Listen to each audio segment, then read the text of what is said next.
It's Steve again with Steve's Model Builds, and I'm back for a short video. Again, a few more details on scale and manufacturers. So, to explain the scale, many modelers know, but if you're just beginning, scale is always in terms of feet and inches, or so. In a 1/48 scale model, for each foot, it would be 48 feet in real life. Again, in real life, the Spitfire was about 30 feet long, and so the model you get is about 7.5 inches long. Likewise with the ships, if you have a 1/700 ship, that would be 1 foot for every 700 feet.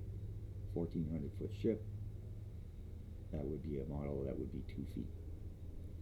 So it gives you an idea of what kind of space you're going to need and so forth. A little bit more about scale. For things like cars and trucks and armor, World War II stuff, all that kind of stuff, you're probably better off with 1/35 or 1/32 scale. Aircraft 1/48. 1/72 scale, they're cheaper, and if you have limited space, they're ideal. But being smaller, they're more fiddly, and also they tend to not have as much detail, obviously, because they're so small. So,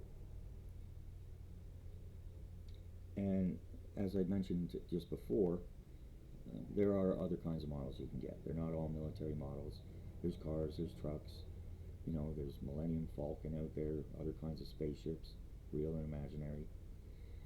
And so, but all the techniques are the same, and everything is transferable between the different things. So that's it for scale and model themes. Oh, figures.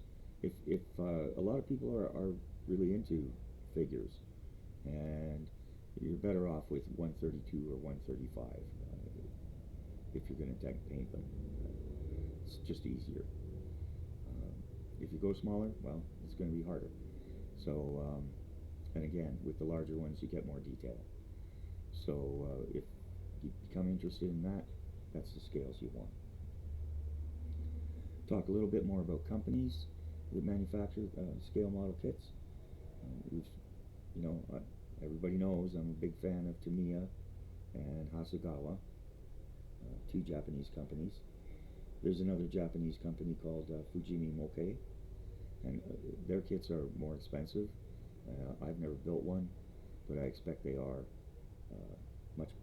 they're top quality. There's also Aoshima, that's another Japanese company. Academy is a South Korean company. Their kits, I haven't built one, but from what I've seen online, it's kind of hit and miss. Some of them are really good, others aren't so great. So research carefully before you choose an Academy kit. There's a Czech company called Eduard, and they're really top of the line.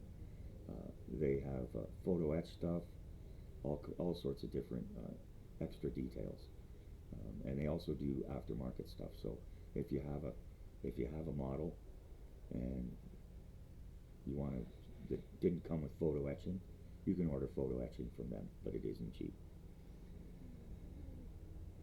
Other companies, European companies, Airfix. The old Airfix, again, kind of like Academy, hit and miss. Some were great, some not so great, and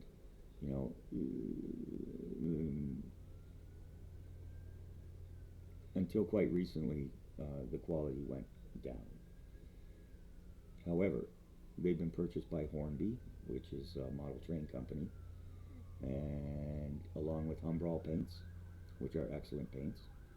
And since they have purchased those, the quality of Airfix has gone up substantially. So if you're looking at Airfix, look at the new Airfix, and they're pretty much going to be guaranteed a great kit. There's a lot of engineering that goes into these kits. You wouldn't think so, but everything from how the sprues are arranged to designing the molds and detailing the parts, it is a lot of engineering, serious engineering.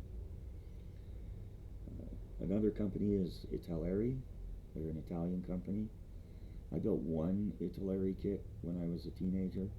It was okay, but I haven't done anything recently. What I've seen online, it's kind of hit and miss. Some are good, some not so good. There's other companies as well. Flyhawk, Trumpeter, Hobby Boss. I don't order kits from them for my own personal reasons, but from what I've seen, they have good selection, good quality. Hobby Boss, meh, but Flyhawk and Trumpeter, they're more expensive. They are good kits though, so it's up to you what you want to order. A couple other small things about kits. If you're starting off, there are complete kits out there that give you everything you need to build your kit. Paints, X-Acto knife, whatever the case may be. It's all included in the same kit. So that'd be a good place to start if you want to paint and so forth. Otherwise, you can build a pantry of paints and other tools as you go along. There's also kits out there that have moving parts. As with this, the Supermarine Spitfire I mentioned, it can be canopy open, canopy closed, wheels up, wheels down, pilot in, pilot out. But once you make your choice, that's it. Some companies make kits where they're a lot more expensive, where the canopy slides back and forth, the wheels go up and down. Some even have bombs you can deploy, which is kind of tacky, but whatever. Okay, so that's pretty much it as far as those things go. And the next video you see will be the build of the Supermarine Spitfire. So thanks for watching, and have a great day.